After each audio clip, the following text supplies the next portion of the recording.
15 महीने की बच्ची के साथ मारपीट की सूचना डे केयर स्कूल के अंदर। माँ की गोद सबसे सुरक्षित जगह होती है, लेकिन जब मजबूरी में माँ अपनी कली जैसी बच्ची को किसी और के हाथों में सौंपती है तो वो चाहती है कि वहाँ भी उसे वैसी ही ममता मिले। लेकिन इस बार डे केयर में मिली ममता की जगह मिला जुल्म। 15 महीने की मासूम बच्ची के साथ हुई ऐसी हैवानियत जिसे सुनकर आपका दिल कांप जाएगा और आंखों में आ जाएंगे आंसू। ये वो जगह है जहां माँ बाप भरोसे के साथ अपने बच्चों को छोड़ जाते हैं, लेकिन इसी जगह पर मासूमियत को रौंद डाला गया। 15 महीने की एक नन्ही परी जो अभी माँ बोलना भी सीख रही थी, उसे डे केयर की मेड ने ऐसी यातना दी कि शायद जिंदगी भर ये डर उसका पीछा न छोड़े।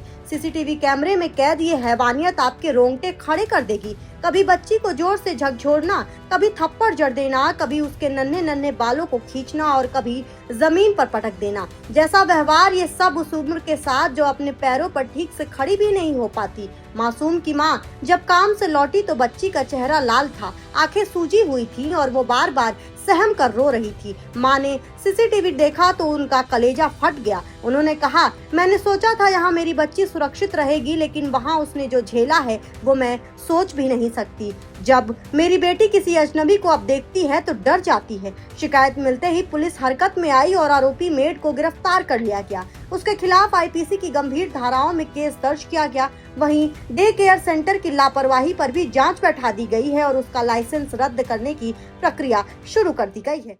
15 महीने की बच्ची के साथ मारपीट की सूचना डे केयर स्कूल के अंदर बच्ची के अभिभावकों द्वारा दी गई।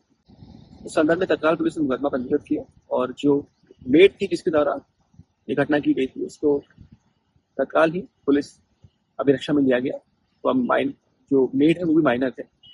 इस संदर्भ में बाल कल्याण अधिकारी और बेसिक शिक्षा अधिकारी को भी पत्राचार किया गया ताकि अपने स्तर से आवश्यक कार्रवाई सुनिश्चित हो।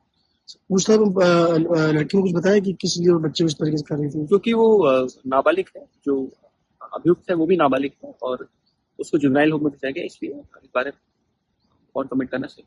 डे केयर की जो ऑनर है उसके संचालक जो है उस पर क्या कुछ कार्रवाई की जा रही है? कौन है? इस डे केयर संचालक के खिलाफ हम लोगों ने जो उनके विभाग के अधिकारी, बेसिक शिक्षा अधिकारी और चाइल्ड वेलफेयर अफसर, उनको लिखा हुआ है ताकि वो अपने स्तर से सभी तरह के चेक्स, लाइसेंसेस, रजिस्ट्रेशन चेक करें और इस तरह के अन्य डे केयर उनको भी अपने स्तर पे चेक करने की कार्रवाई करें। अब आइए आपको बताते हैं कि कितने बच्चे डे केयर में आते हैं और ये पूरा मामला कैसे सामने आया। मामले की जांच अधिकारी का कहना है कि प्राथमिक जांच में पता चला कि सहायिका नाबालिग है। संचालिका ने बच्चों की देखभाल के लिए खुद लापरवाही दिखाई। करीब 12 छोटे बच्चे इस डे केयर में आते हैं। एक नाबालिग को ये संवेदनशील जिम्मेदारी सौंप दी गई। इन सभी पहलुओं पर जांच की जा रही है। जांच के बाद नियमों के अनुसार कार्रवाई की जाएगी। पुलिस ने मामले में भारतीय न्याय संहिता बीएनएस की धारा 115(2) स्वेच्छा से चोट पहुंचाने, धारा 352 शांति भंग करने के इरादे से जानबूझकर अपमान करने, धारा 351(2) आपराधिक धमकी की धाराओं में सहायिका और संचालिका के खिलाफ मुकदमा दर्ज किया है। अब आइए बताते हैं आपको कि इस पूरे मामले पर बाल अधिकार विशेषज्ञों का क्या कहना है। ऐसे मामलों में निगरानी की व्यवस्था बेहद सख्त होनी चाहिए। हर डे केयर में कैमरे तो हों, लेकिन उन कैमरों की लाइव मॉनिटरिंग भी होनी चाहिए ताकि ममता के नाम पर छिपा हुआ जुल्म सामने आ सके। अब आइए आपको समझाते हैं कि आखिर एक डे केयर में कैसी सुविधाएं होनी चाहिए। पहला, डे केयर का परिसर साफ सुथरा और सुरक्षित होना चाहिए।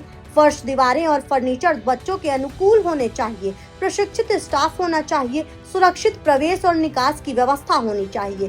गेट पर सुरक्षा गार्ड और विजिटर रजिस्टर होना चाहिए। सीसीटीवी कैमरे लगे होने चाहिए। लाइसेंस और पंजीकरण अनिवार्य है। इमरजेंसी संपर्क नंबर भी होना चाहिए। वहीं इन सब के साथ अपने बच्चे को डे केयर में डालने से पहले पेरेंट्स को भी किन बातों का ध्यान रखना चाहिए, अब आइए आपको ये भी बता देते हैं। डे केयर का लाइसेंस बच्चों के एडमिशन से पहले जरूर चेक करें। डे केयर के कर्मचारी और संचालक की योग्यता के बारे में पता करें।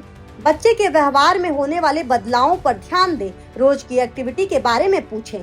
ये कहानी सिर्फ एक बच्ची की ही नहीं, ये हर उस बच्चे की कहानी है जिसे माँ बाप भरोसे के साथ किसी और के हवाले करते हैं। लेकिन सवाल ये है कि क्या डे केयर सेंटरों में ममता सिर्फ पैसों में बिकने लगी है, और अगर हाँ तो हम अपने मासूमों को सुरक्षित कैसे छोड़े। जरा सोचिए, 15 महीने की नन्ही परी जिसने अभी जीवन का पहला साल ही पूरा किया था, उसने दुनिया का पहला सबक डर और दर्द के रूप में क्यों सीखा। कमेंट के माध्यम से जरूर बताइएगा और देखते रहिएगा आज की खबर।